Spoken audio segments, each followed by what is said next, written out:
Think about it. Think about it.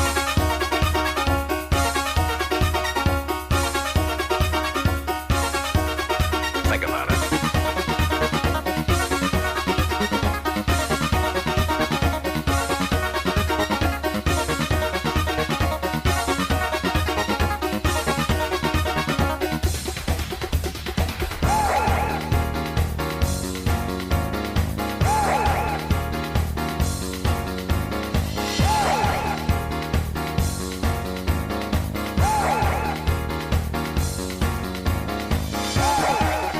Think about it. Think about it. Think about it. Think about it.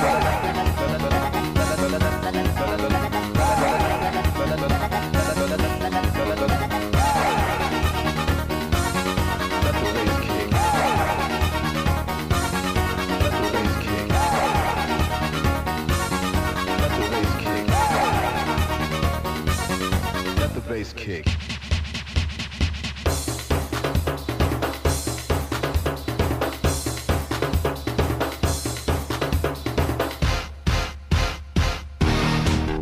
Think about it. Think about it. Think about it. Think about it. Think about it. Think about it. Think about it. Think about it. Think about it. Think about it.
Think about it.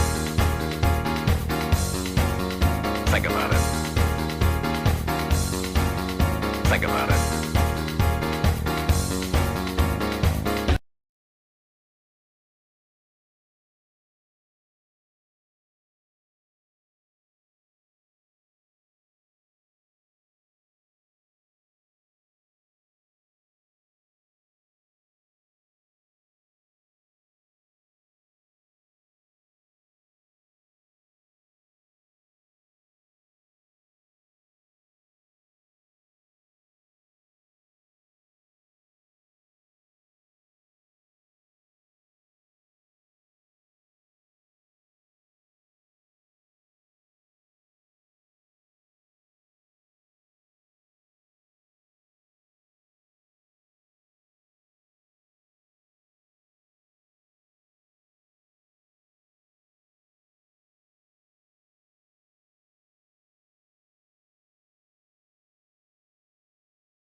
Well, good evening, everyone. It's Monday, July 28th, 2025. We're here for an evening land use hearing, and I call this meeting to order, and we will begin with the Pledge of Allegiance.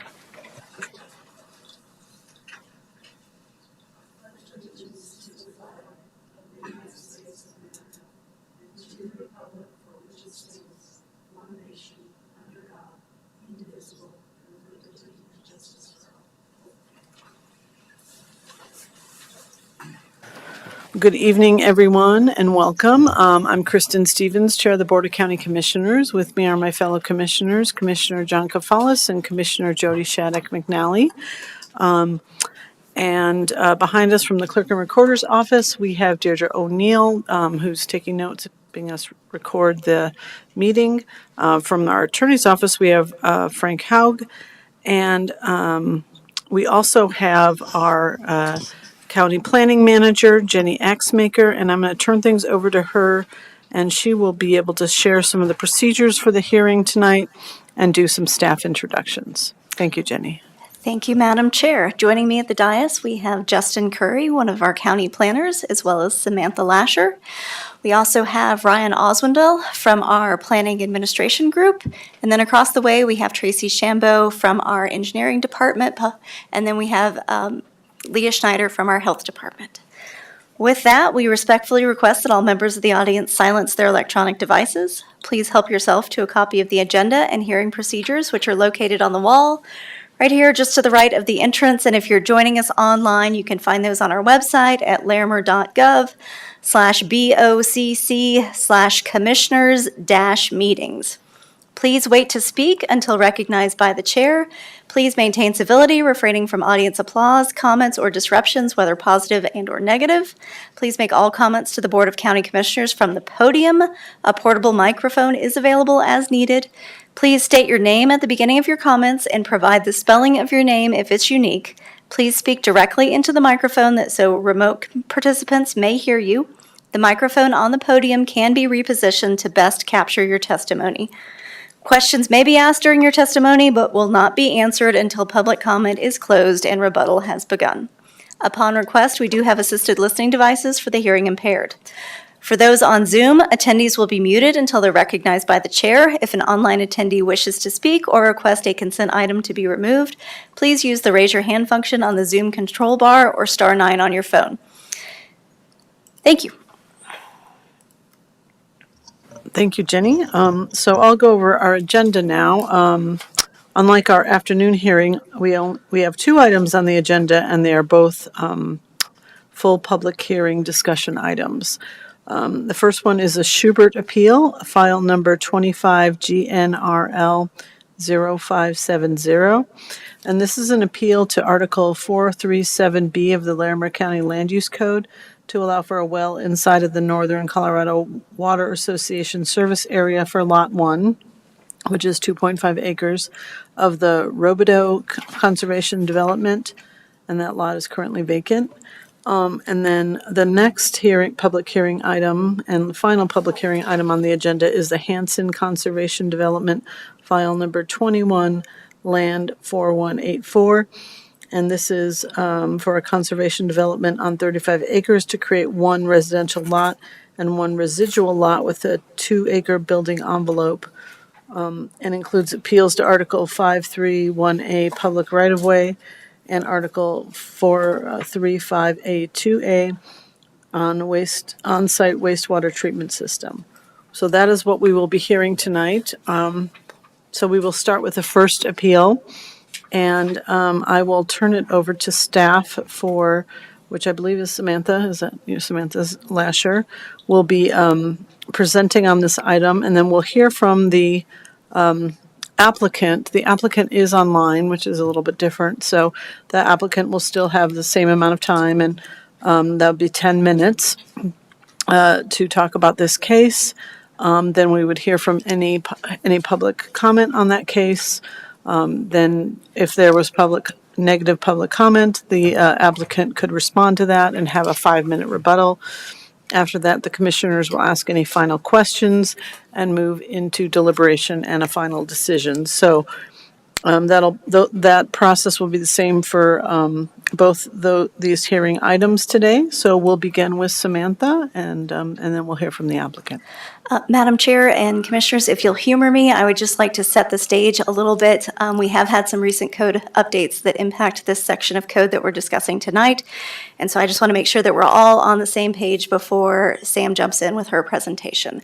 So we're discussing 4.3.7B, which, as I'm sure you all recall, we've already heard 2 cases appealing this standard in back at the end of 2024, requesting to have a well for a property larger than 35 acres within the Northern Colorado Water Association. Let me say this correctly. And both those appeals were granted. Based on that feedback from the commission, we brought forward a code amendment just here a couple months ago, I believe at the end of May, amending 4.3.7B to allow for a property larger than 35 acres to apply for a well without going through the appeal process, assuming they could get a letter of support from the Water Association, which they were a member for. So this application actually came in before the code amendment went into place, so we were reviewing it under the old code. However, I want to point out that the new code would not change the situation. An appeal would still be required. This property is only 2.5 acres, so it's still under that 35-acre threshold for which we did the code amendment for. I also want to point out, and I know you've heard me say this in when we were going through the work session related to the code amendments, that it's unfortunate that the Northern Colorado Water Association has a tap moratorium, but just want to make it clear that that's not a problem that the county itself created. We are reacting to their decisions as part of this. So with that, I'm going to turn it over to Sam, and she'll run you through the appeal.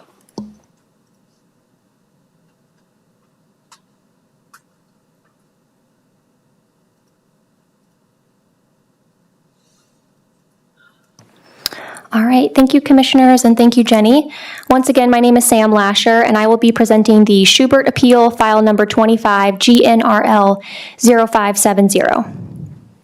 The subject property is located at 9698 Hat Trick Lane in Wellington, which is approximately 1.1 miles east of the intersection of I-25 and East County Road 66, as seen on the map. The subject property is 2.5 acres and is Lot 1 of the Robidoux Conservation Development. The property is zoned O open and is currently vacant. At this time, the property owners are proposing to sell the lot, so a future property owner could build a single-unit residence on the property.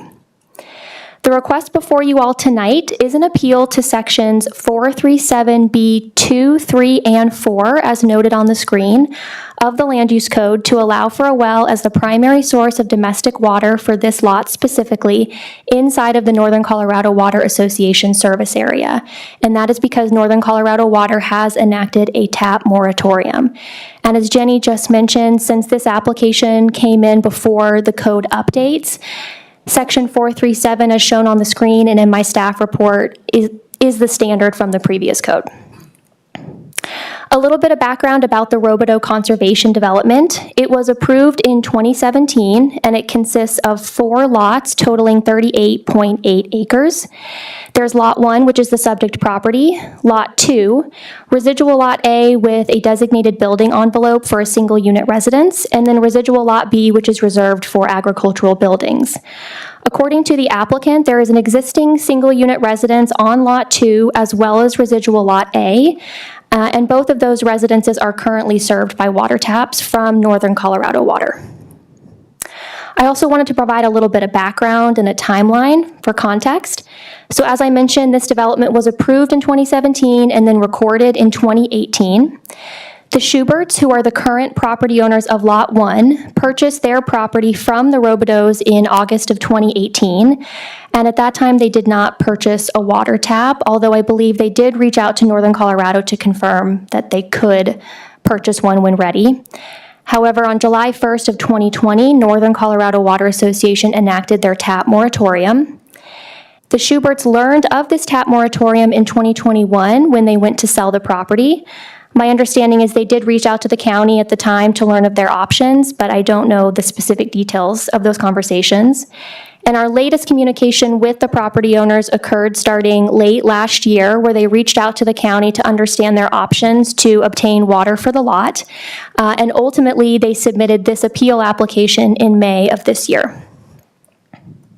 This application was referred to 13 surrounding property owners and residents within 500 feet of the subject property. To date, 4 community members have provided written comments and/or left voicemails in opposition to the proposal. I would like to note that the most up-to-date packet of comments is provided in that memo that we sent earlier today. The application was also referred to 5 referral agencies: the Larimer County Engineering Department and Health Department, as well as the Colorado Division of Water Resources, did provide comments as outlined in the packet. Northern Colorado Water and Wellington Fire Protection District did not provide formal comments on the application, but I did want to note that Northern Colorado Water did provide the applicant and property owner a letter in March of 2024 that indicated and confirmed that they could not serve the property, and that letter is within the packet.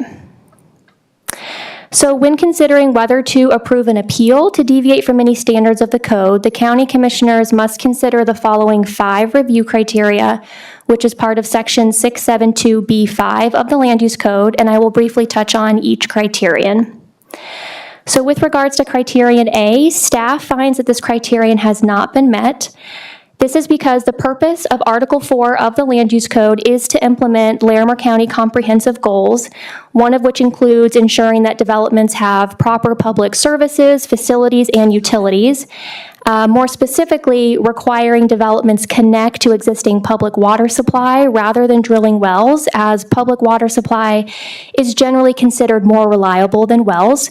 In the case of the Robidoux Conservation Development, it was approved with the assurance that Northern Colorado Water could serve the lots, and wells were not a consideration of the development. And so allowing this property or other properties within that development to drill for a well, especially without the consent of other landowners, could potentially injure neighboring property owners' water rights. And relatedly, in general, the state does not allow wells to be drilled on properties that are less than 35 acres. This is because their water engineers have done various studies and research that indicates 35 acres is the minimum size required for a well to be drilled without having a negative impact on water rights. So, and also, there are some exceptions to that rule.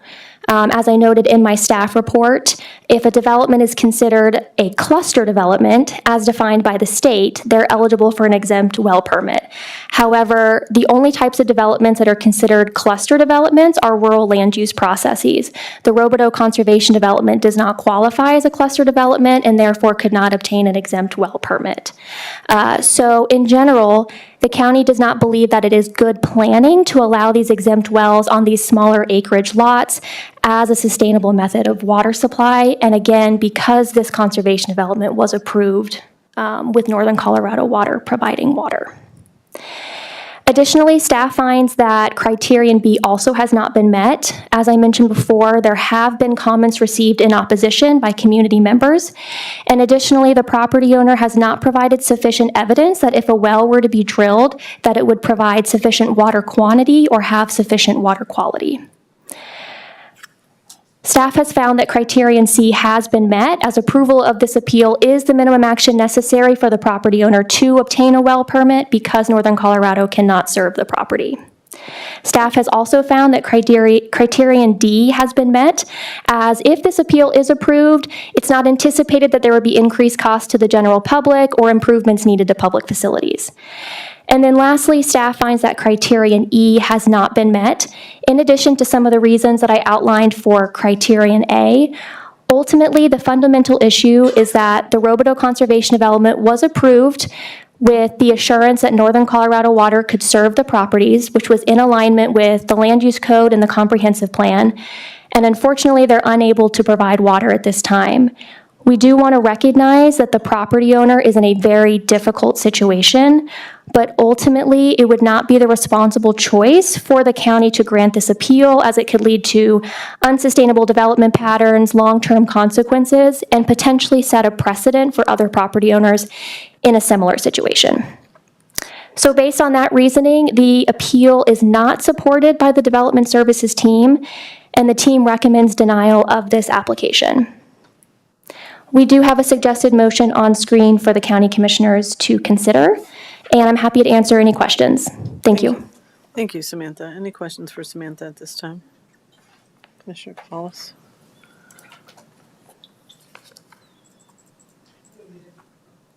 Then please go ahead.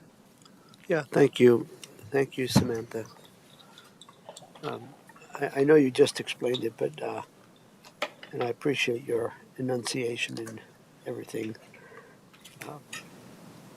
Could you once again, for the sake of everyone, explain why our definition, the county code definition of cluster development, according to our review, is different than the state definition of a cluster development?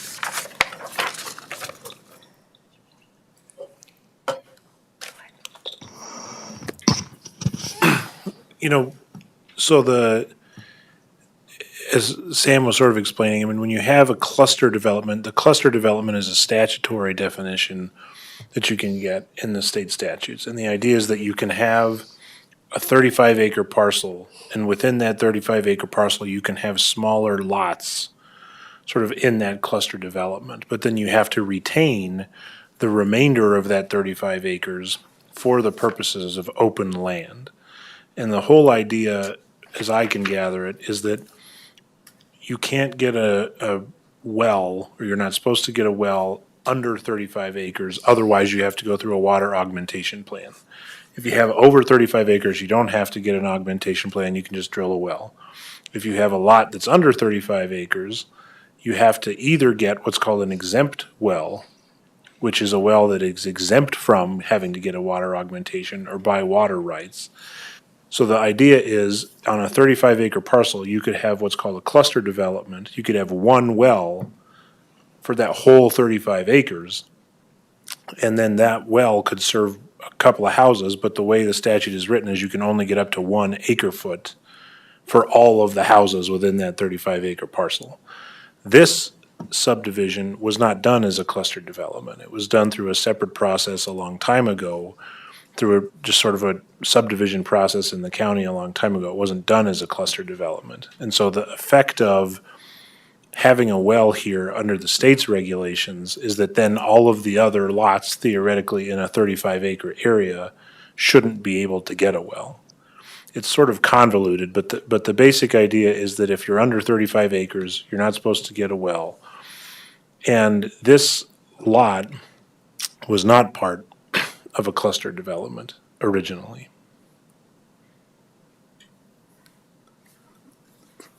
And the lot in question is the 2.5 acre lot. And I think you mentioned in your descriptions, Samantha, that didn't go through the rural land use process. Did I understand that correctly? Yeah, that's correct. So we have the rural land use process, which is a separate process from the conservation development process. And the conservation development sounds very similar to cluster development, but as Frank said, a rural land use process is the only type of process that would qualify as a cluster development and be eligible for an exempt well. But in the case of this conservation development, the land use code requires that that development connect to public water, which is why it was approved with the assurance from Northern Colorado Water that water could be provided by them. Can I, go ahead, do you want to go ahead? That's okay, you can go. I was just going to add in a little bit of clarification, and hopefully this isn't confusing, but even if it did meet the state's cluster development standards, if we were to allow a well on this property, we would be precluding other property owners who have a right to that well from being able to get a future well because it's limited to that 1 acre foot by the state, if that makes sense. And Sam can correct me if I'm wrong, but the letter from the state essentially said, we think if the county agrees, we could fit this into what we call a cluster development, and then you could have it and describe it that way, and they could get up to 1 acre foot of water, or whatever they said, for this particular property. But the other thing to keep in mind is that the state review is only to determine, do they need a water augmentation plan? The state doesn't review it for purposes of local planning or local other things or our criteria. The only question the state asks is, can they get a well? And if so, do they have to get an augmentation plan and buy water rights, or can they have a well that's exempt, meaning it's not going to have an effect on the water system? That's what the state is asking.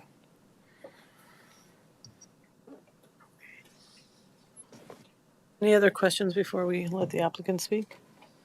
All right, well, we're going to move to the applicant who is online, and that's Craig Schubert. And Can you hear me? Hello? we can. Hi, Craig. This Hi. is Commissioner Kristen Stevens, and you will have 10 minutes to present your case. Okay. Sorry I couldn't be there in person. I was planning to attend. Unfortunately, I had a death in the family, and since the meeting's been scheduled, and I have to fly to Idaho later this week for a funeral. So I only had time and money to fly one place, and I had to make a decision. So I apologize for not being there in person. I want to address the sections that I have not met criterion and kind of clarify some info that council has given and some other people on the board have given that may help you guys. In researching all this, in my packet, you should see that I applied for a well back in 2021 with the Water Resources Board. That was at that time they determined that that the Rubidoux Conservation Development did qualify for a cluster development plan, but it was never explored until I applied for this well because of the Rubidoux's. Their primary house was on Lot A. They already had water service from Northern Colorado Water, so they went down that road of just getting Northern Colorado Water to give water taps to my lot and the lot next door, 9696 Hat Trick Lane. When I submitted my application in 21 for the well, they explored it, and they said I was denied the application for the well because the county had signed off on the water being provided only by Northern Colorado Water. I reached out to the county at that time because the state said if you can get the county to amend the conservation development to allow for water to be provided by a well, then you can have a well. I reached out to the county and talked to a person who's no longer in the planning department and was basically told we have no process in place to make that change. Unfortunately, you're stuck to either sue them, wait it out, or go to water court. I don't have the financial resources to go to water court or sue them, so I tried to wait it out and found out when I was up there last year for the meeting that I found out about this new process. So I just want to address that the state has already reviewed everything as a cluster development. They don't need to wait and see. So when I talked to Sarah Brucker at the water department, she explained that nothing's changed that she could tell on their end from my original application, and that I would only need to have the conservation development amended so that they could say that my lot could be provided by water. In regards to, I'm going to go through section A, B, and E, the ones that I don't meet criteria, because I think that will help explain it. In section A, where it says the approval will not subvert or propose the purpose or the standard of the requirement. At this time, I understand that it's on the books that Northern Colorado is supposed to provide water, but they're not providing water. There might as well not be any water in the road. There's no option for it. The only option for my land is to drill a well. There's no other way to provide water to develop my land or to even sell it so it can be developed. The county is the only one that can amend the conservation to allow for a well. There's no other agency that can do that. Let's see. In section B, I understand the concerns of my neighbors that have been sent postcards regarding their wells and the issues that they're having. I have some questions, but it'd be more specific to their wells on why they're in the certain conditions and why they're having certain issues. in the article 4.3.7b4 about the quality and quantity of water, to at this point to get a well to give you guys the information that's required in that section puts a heavy financial burden on myself of drilling a test well that can run anywhere. My bids that I got were from $8,000 to $12,000 or more just to get a test well to submit quality and quantity water reports for you. I think and that's why I included in my paperwork the quality well and pump evaluation. They've submitted a report regarding the Wolf properties, which came through in front of you folks last fall. I think they were the first report, and Quality Well and Pump had provided a report regarding that property. So I got asked them to review mine since they've already kind of been in front of you folks, and you guys have accepted their report in that file. Their opinion was there's a well within 100 feet of my property that's currently being used with no issues. I asked if in that short distance there would be any decline in quality or quantity, and it was their professional opinion that there would be none. I think it is reasonable for the county to ask for that report when the lot is developed in the building permit process. I don't think it's a reasonable request at this juncture just to get a well permit to give the opportunity to develop the land. Once development goes into effect, there are building permits and things like that, then I think it is reasonable to ask for that report, but I think it's premature at this point. Therefore, I think for section B, that I have met the criterion to be qualified for that. Regarding section E, this proposal is consistent with the Rubidoux Conservation Development because there is no water. I know it's written on the code that it has to be from the water company, but at this point, there is no water. So I'm having a code applied to a section of land that I can't do anything about. I'm caught between a rock and a hard place. The state, like I said earlier, has divided my property as being a cluster development. The other lots, there was some concern from council and other board members that if I was awarded the 1 acre foot well, that the other lots, their water rights would be deprived. Unfortunately for them, they're currently being served by water taps, and per the county's own code and the state code, because those single family residences, a single family residence on those lots that are already being serviced by a water tap are not eligible for a well. And there's no other further development allowed on those lots. It's all defined as single family unit only developments, that there's no opportunity for them or reason for them to apply for a well because they don't have the means in which to apply for it because they're already being serviced by the water company. The planning department didn't offer any data that the well in my property would not meet the requirements. They're just speculating that, well, we're not sure that it would, but they didn't offer any information back stating, hey, this will have these issues. There's no issue. There's no data from other wells in the area showing that there wasn't quality or there wasn't quantity. It's all speculation and hearsay. Let me see if there's anything else I want to talk.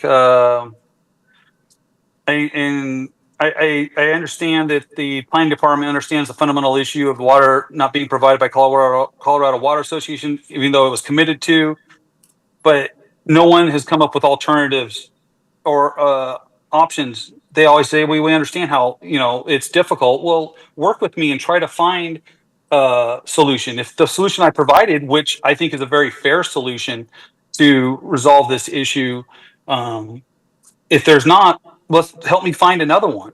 So, and for that reason, I think that the criterion's been met for A, B, and E. Therefore, I think you guys should allow me to get a well and put a stipulation. I would have no problem with the stipulation in there saying for development, for a building permit for a single family residence, you do need to see a report for water quality and quantity. I think that is a reasonable ask. for my property. With that, I will close with 1 minute and 13 seconds, unless you would like me to hear me ramble on about anything else.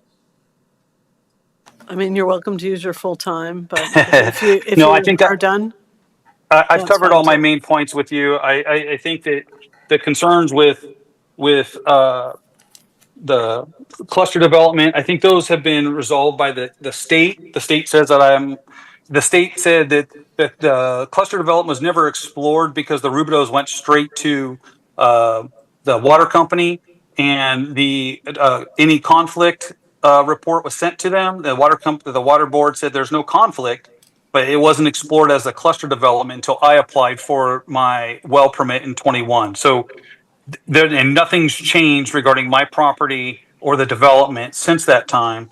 And so I haven't applied for a new well permit because I need to have this amendment by you folks to the conservation development to allow for the well, and then I apply for the well.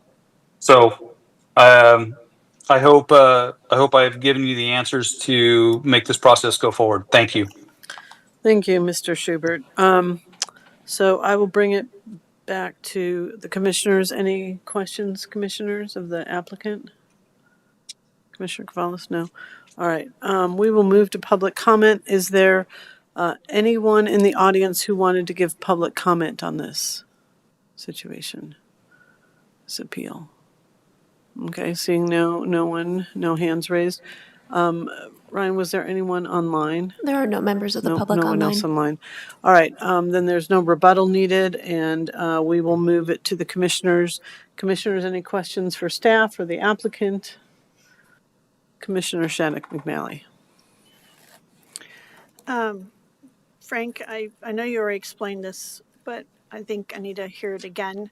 Just because the state says that it qualifies as a cluster, but it didn't go through the process as a cluster, doesn't mean it can become a cluster retroactively. Am I understanding that correctly? Yes, the statute that talks about cluster developments is in Colorado Statute 3792-602. And it essentially says that you can develop in such a way that if you have a piece of land that's 35 acres or more, you can develop it with one well for less than 1 acre foot of water for all of the people that live on that 35 acres. That's the definition that the state is citing to say this could fit into that category. But it's sort of trying to retroactively fit this into that box, and that's not what it was when it was created.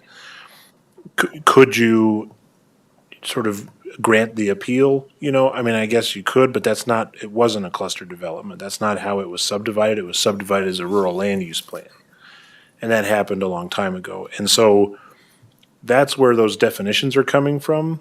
Again, what the state's looking at is, one, can you get a well? And if you get a well, is it an exempt well? Meaning you don't have to buy water and you don't have to go through an augmentation plan. You could potentially buy water or go through an augmentation plan to get a well. But if you want an exempt well that allows you to just drill the well and pump your water, you can only do that in this circumstance, and there are some other exceptions that aren't applicable here, if you have 35 acres or more. So a cluster development is a 35-acre parcel up to 1 acre foot of water where you could have more than one house on that well, but that's not how this was subdivided. That's really helpful. Thank you. Thank you, Frank. If I could just step in and clarify real quick, I appreciate that explanation. I just wanted to clarify that a rural land use process would qualify as a cluster development, but this development was not approved through the rural land use process. It was approved through the conservation development process. Thank you. Thank you, Samantha and Frank, for those clarifications. Commissioner Cavallis. Thank you. So in the written comments that we received from people who live in that area that are in the Northern Colorado Water Association area, they expressed concerns about allowing for the drilling of this well and how it might impact their wells. And I believe it was stated by the applicant that something about the engineering report indicated that within a certain distance, they did not expect there would be a negative impact on the aquifer or the the wells that other folks are using there. Can you address that, Samantha? Absolutely. So what Mr. Schubert was referring to was, as part of his application, he submitted a letter from Quality Well and Pump. They had evaluated 2 wells in the surrounding area. One was off of 5516 East County Road 66, which I'm happy to bring up a map if needed, and one off of 5805 East County Road 66. And essentially, Quality Well and Pump said that based on the information and the water production of these wells, it was in their opinion that if the well on Mr. Schubert's property is constructed, it would provide adequate water production for the residents and would not cause material injury to prior vested water rights or deplete the aquifer the system is constructed in. However, as I mentioned in my report, and as Leah Schneider mentioned in her comments, which I welcome any comments that she has, just because one well has sufficient production rates and has sufficient water quality, it does not necessarily guarantee that another well, even close by within a couple of 100 feet, would produce similar production rates or have similar water quality levels. And that's because geological conditions, aquifer characteristics, contamination levels, they can significantly vary even over short distances.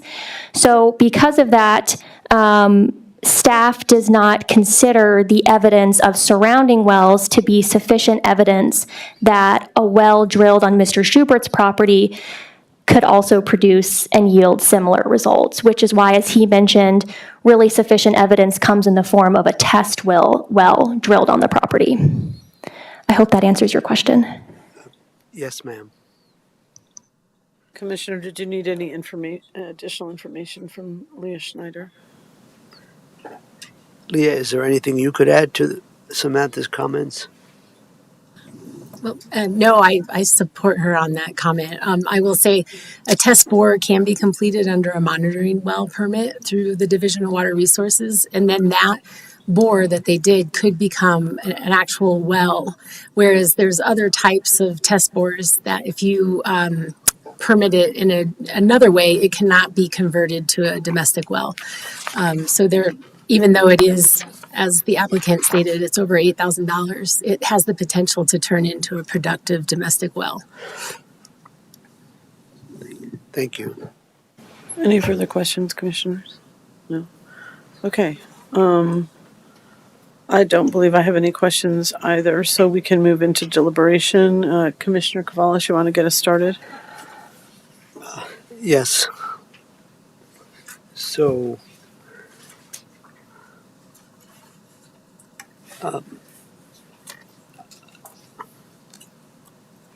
I will not be able to support the appeal presented by the applicant.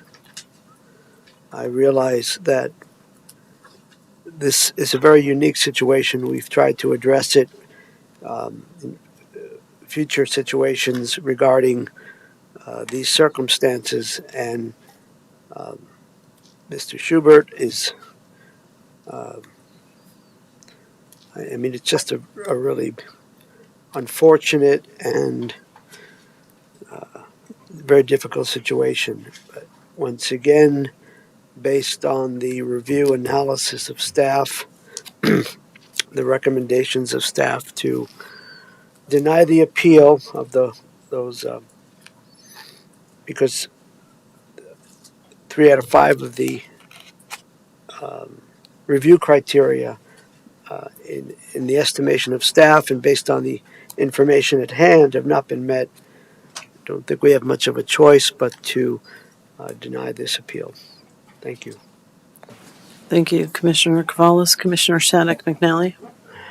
Thank you, Madam Chair. Mr. Schubert, let me first express my deepest condolences to you and your family for the death in your family. I'm sure this is a very trying time, and I just will keep you all in my thoughts and prayers. I'm sorry for your loss, and I'm sorry about all this frustration with this process that seems like many years in the making.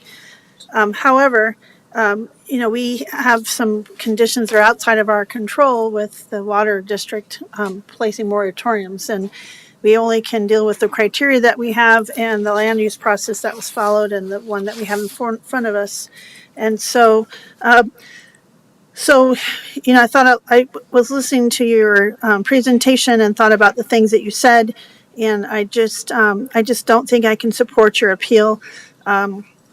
I still agree with staff. I don't believe the review criteria for 6.7.2.B.5 A, B, or E has been met. I think that I agree with staff's recommendations, and I do think that because this is only a 2.5 acre lot, it doesn't meet those criterion, and I do still wonder if it's going to be detrimental to neighboring property owners. So I don't believe I can support this appeal. Thank you. Thank you, Commissioner Shannon McNally. And I thank you, Mr. Schubert, for coming before us today.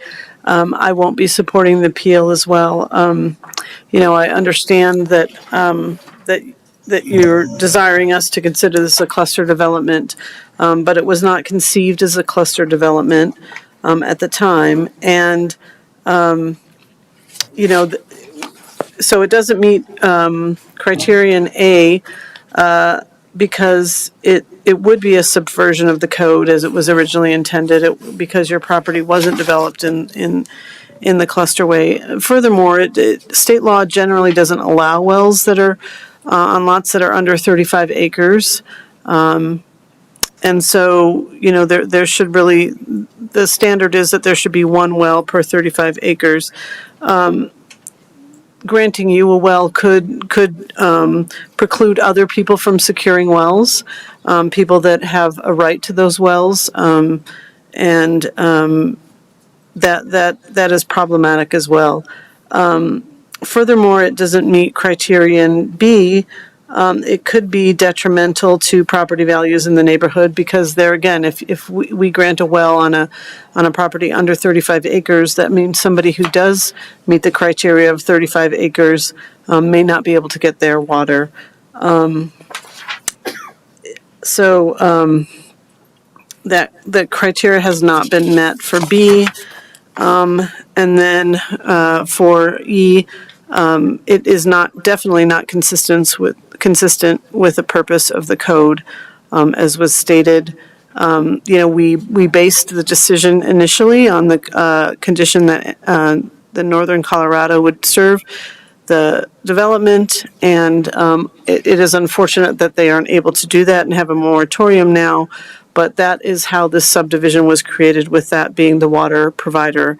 We live in an area where there's significant drought, and we did not envision this happening because they told us they could be the water provider, but they had things beyond beyond their control that made it so that they were not allowed to do water tap permits.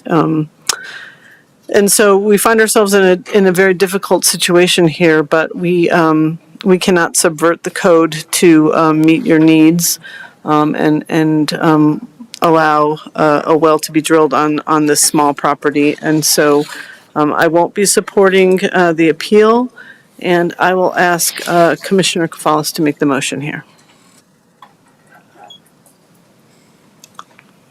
Yes, thank you. I move that the Board of County Commissioners deny the Schubert appeal, file number 25 GNRL 0570. Thank you, Commissioner. There's a motion on the table. Any further discussion on this item? Seeing none, all in favor say aye. Aye. Aye. That motion passes 3-0. We'll move on to item number 2 on the agenda, and that is the Hanson Conservation Development. And we will have a staff presentation from Justin. Justin, are you the one doing that one? Justin Curry will be doing the presentation, and then we'll move into the rest of the public hearing.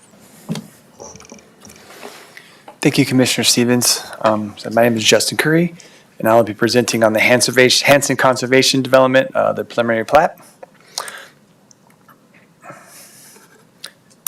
If my computer will work, sorry, excuse me, give me 1 second. There we go. So this property is located at 2955 Living Springs Lane, which is the property here, which is just northwestish of the Larimer County landfill, and northwest of the Trilby and Taft Hill intersection. The request is for a preliminary plat on 35 acres to create one 12-acre residential lot and one 19-acre residual lot with a 4-acre building envelope, along with appeals to Article 531A, public right-of-way required, and Article 435A2A for on-site wastewater treatment systems within a sanitation district. The applicants are Thomas and Karen Hanson. The zone, it's in the RR2 rural residential zoning district. And the property, the new lot or the proposed lot and the existing lot will be served by the Fort Collins Loveland Water District. And again, as I mentioned, proposing on-lot septic, and it's served by the Poudre Fire Authority. And the access is off of Hidden Springs Lane here, which is an existing private road. And per the land use code, since this property is over 30 acres and outside of a growth management area, the required land division processes are conservation development. And based on the zoning and the utilities being provided, it is a 50-50 ratio of developable to residual land. And so in this case, it'd be a minimum of 17.5 acres must be used for the residual land, and then maximum of 17.5 acres to be developed. And then building envelopes located within residual land count towards the developable area, as the case is the case with this application. Oops. One of the two repeals. The first one is public right-of-way. So a public right-of-way is required where all roads within the boundaries of land divisions in both urban and rural areas shall be a public right-of-way. This, again, as I mentioned, there's an existing private road, running through the property that's been there since the subdivision those lots first created. And then the engineering department supports the appeal to allow the existing portions of Living Springs Lane and Hidden Springs to remain a private road. The land use code only requires this section of road within proposed subdivisions to be public and cannot require an entire length of private road outside of the proposed subdivision to change.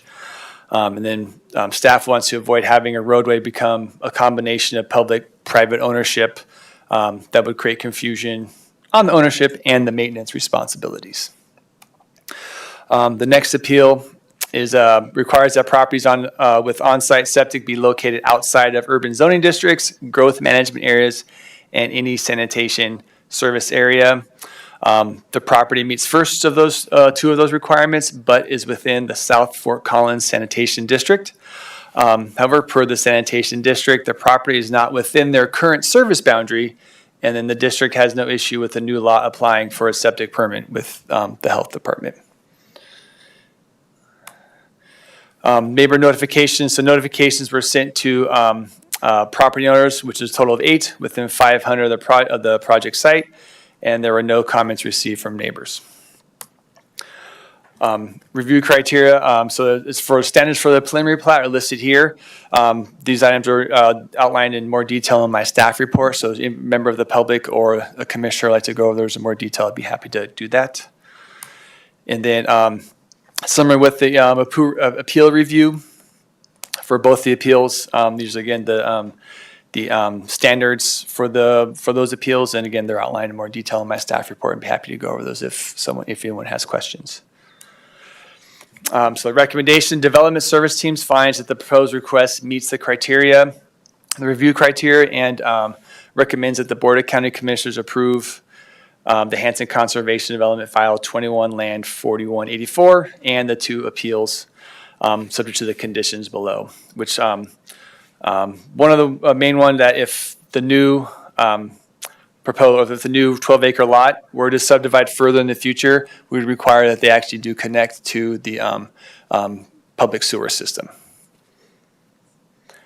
And with that, if I have a suggested motion, and if there's any questions from the commissioners, I'd be happy to answer that. And also the applicant is here as well to answer any questions and speak. Thank you, Justin. Any questions on this one? Commissioner Shattuck McNally? Thank you, Madam Chair. Justin, back to your comment about the condition that you stated with the 12-acre lots. Subdivides in the future, the new lots will be required to connect to a public sewer system. So that 12-acre lot could subdivide into, it could really increase the density there. Is that? It would only, so per the land use code for the conservation development, bear with me on the calculation we use to calculate the density. So this is in the RR2 zoning district, and so if they were to connect to public sewer with public water, there is no minimum lot size that is required, whereas if they have septic, it's a 2-acre minimum lot size. So if they were to connect, they would have the remaining acreage of developable land. They could create, a handful of lots. It's kind of hard to tell how it's coming up to them. So the RR2, the minimum lot size, if it was just a straight subdivision, not the conservation development standard, it's a 1/2 acre minimum lot size. So they could, that's the reason we want to have that condition of that they add sewer, or if they do subdivide more, that the densities are there to support the requirement to connect to public sewer. Thank you. And if I might, Madam Chair, build off of that. So if they do keep subdividing and they're using Fort Collins Loveland water, I'm assuming they have no moratoriums right now, but that would be could be a lot of homes could start connecting to. Correct. And if they were to subdivide, they'd have to, go through this land division process again. They'd be, and then Fort Collins Loveland Water District, the sanitation, and everyone will be involved in that review process, so they can say, yes, we have the capacity, or no, we have the capacity for 2 lots or 0 lots or whatever that may be at the time of the proposal, if that is something that the future landowners want to do in the future. Okay, that's helpful. Thank you. That's all I have for right now. Commissioner Cavalli? No, I don't have anything either right now. Would ask I assume you're the owners, Thomas and Karen. Did one of you want to come up to speak? We'll have you introduce yourself, and then you'll have the 10 minutes to speak. I'm Thomas Hansen. It's spelled correctly in the agenda. Thank you, Justin. First of all, I want to clarify that our intent is one subdivision. So it's the larger acreage and the smaller 12-acre point there. So that's been our intent all along. It's one subdivision, not several. We proposed the subdivision based on our HOA rules at the time, which allowed for subdivision, and a previous subdivision in that neighborhood by Kidders that was approved by the county as well as the HOA. We had some issues with the HOA not supporting this. I'm providing some background for a reason, but there were some issues in not supporting it. So we litigated that with the HOA, and as did our neighbor, Mr. Jacobs. And this was settled out. Ours was settled out of court. And so we are moving forward with the HOA. But since this time, and this is the reason I brought this up, the HOA has changed their covenants, and they do not allow further subdivision. They're not going to allow anyone to subdivide there. Okay, so we've met all the Larimer County requirements for the conservation development subdivision. Northern Hidden Springs the road was studied by our civil engineer, and she advised on widening the road and improving the drainage, which we did in collaboration with the HOA, and also financials provided by Jacobs and Hanson Homes or families. We, as I mentioned, after we submitted the subdivision proposal, the HOA did change their covenants to to disallow any further subdivision. There are two access roads. There's an access road from the north at 38E, and then there's the southern access road that Justin mentioned, Trilby and Trilby and Taft. It was decided after study that there was no need for a public roads analysis because this was proposed as a single subdivision of our 35-acre lot. In June 2025, the Larimer County Commissioners unanimously approved our neighbor Lon Jacobs' proposal for a single subdivision. Ours is very similar to Lon's subdivision. Everything associated with the subdivision, including public notices, has been according to county regulations. We've met all land code and criteria for the land conservation development. And again, it's just a single subdivision. Thank you. Does anyone have any questions before Thomas sits back down all the way? Sorry, I should have asked that sooner. Commissioner Shattuck McNally. Thank you for being here today, and thank you for giving some of that historical context. Thomas, I appreciate you talking about you had worked with the county and Mr. Jacobson, I think you said, to widen the roads and doing some drainage. It sounds Yes. like you worked with the county to understand what needed to be done and widen the roads. I'm assuming that's for emergency vehicles and access and Exactly. things. We actually built a turnaround Thank you for for fire that. truck. I'm curious. Suggested to keep it public and not have the maintenance and have it private. How do you feel about that? And keeping it private, and you guys all, I don't know if you have a road association or the HOA, how does that all fit into kind of your HOA's, your neighborhood's desires and values? Are you finished? Okay. Currently, the private road, it's a private road now, and the HOA has a road association that they work on the road and they improve it.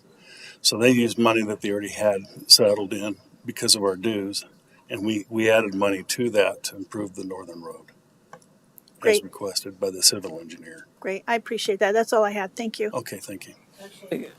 Did you have anything, Commissioner? I had a question. So one of the reports that we received from Colorado Parks and Wildlife was around the mule deer in that area, recommending that construction occur outside of their winter season. Is that something? Had you seen that? I've seen that, and we would consider that. Okay.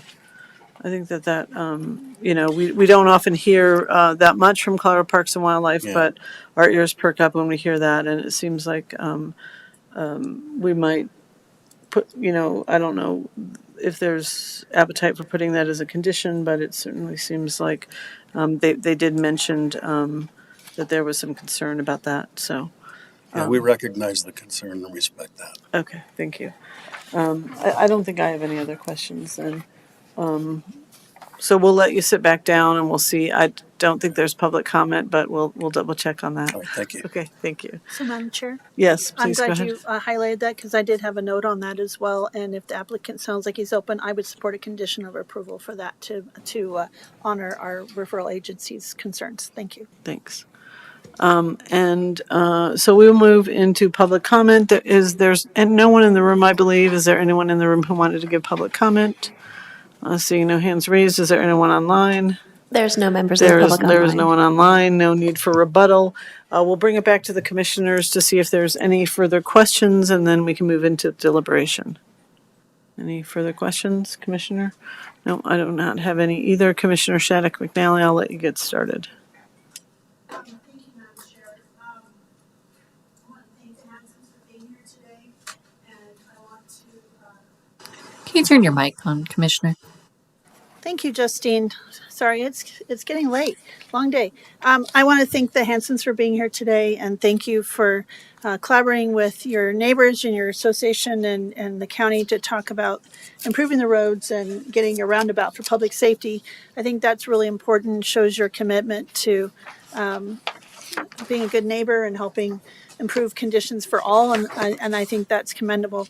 I do think I appreciate you clarifying that your intent today is very clear. You only want to subdivide this once, And I do appreciate you commenting on that and stating that very clearly. And I appreciate that more than you know. I do have the concern that I share with Commissioner Stevens with the referral comments from Carl Parks and Wildlife.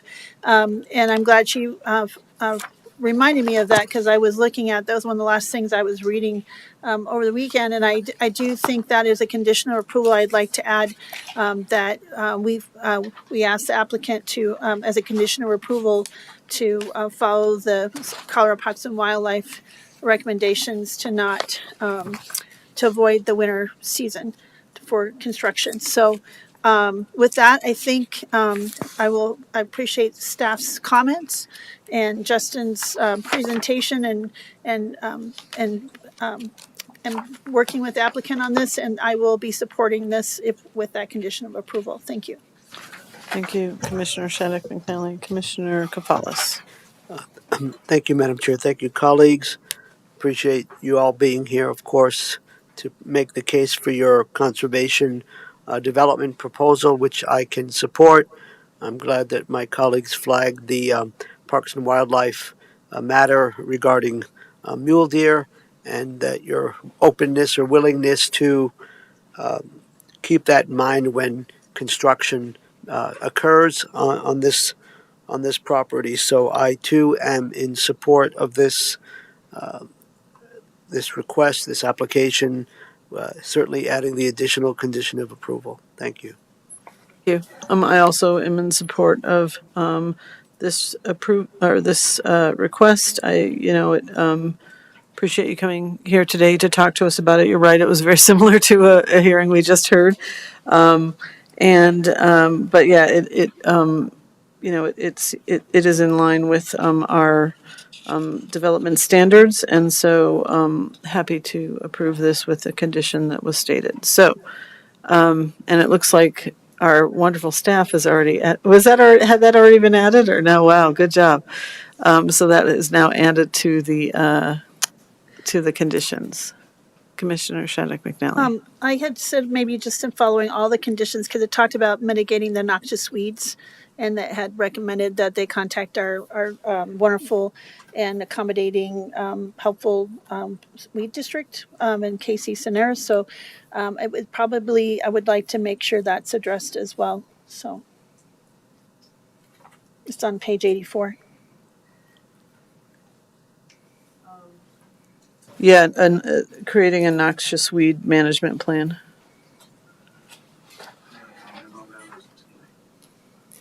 It's too late. Oh, it sounds like they've already done that. Yeah, most of the comments we receive when we get it from the weed district staff is that they basically say, reach out to us for a noxious weed plan, and they usually meet the applicant or the owners or the applicants on site and kind of go over and discuss that. So that's usually done either during the review process or after, if a project has been approved or not. Okay, then I think we don't necessarily need to include that. If they're aware of that and working on it, I'm satisfied. So I think just the importance of the high priority habitats, and I just wanted to make sure they understand the mule deer. It's a severe winter range, and also looking with the fencing with wildlife in mind brochure, just to kind of follow those recommendations. Thank you. All right. Let's see. Yeah, go ahead, Commissioner. Thank you. Just to clarify, are we adding some additional conditions of approval, or just, we agreed on the mule deer winter migration. Are we also looking at other things to add, or is that just acknowledging the letter from the Parks and Wildlife, or could someone clarify? Yeah, Commissioner, can you clarify if you wanted additional conditions? I really want to make sure about the winter, just respecting the importance of high priority habitats, and they've been there long enough. I think they probably know, but I would really want to make sure the construction during the winter, because it is a really important winter range. And then just to keep in, I just want to acknowledge that hopefully they're going to look and take to heart the full letter, the entire letter from the Colorado Parks and Wildlife. I think that includes the friendly fencing. That was friendly fencing. Yes. Yeah, they're nodding their heads. Yes, it does. Okay. I think that they understand that. So I think that this would be the only condition, then the one that Justin added. Construction not occurring during mule deer winter season. All comfortable here? All right. And if I could just point out, he did revise it to add and comply with the CPW referral comments. Oh, okay, perfect. All right, so I think we've covered everything there then, right? All right, Commission, who made the last motion? Sorry. All right, Commissioner Shattuck McNally, then you're up for the motion, please. Certainly, Madam Chair, I move that the Board of County Commissioners approve the Hanson's Conservation Development File Number 21-LAND 4184 and the appeal to Article 5.3.1.A and 4.3.5.A.2A of the Land Use Code, subject to the conditions outlined in the staff report and the conditional condition added today, which refers to the mule deer, avoiding winter mule deer winter habitat, and complying with CP Colorado Parks and Wildlife referral comments. Thank you. There's motion on the table. Any further discussion on this item? Seeing none, all in favor say aye. Aye. Aye. That motion passes 3-0. Thank you. All right, that is the last item to come before us tonight. And so we are adjourned for the night at 7:36 p.m. Thank you.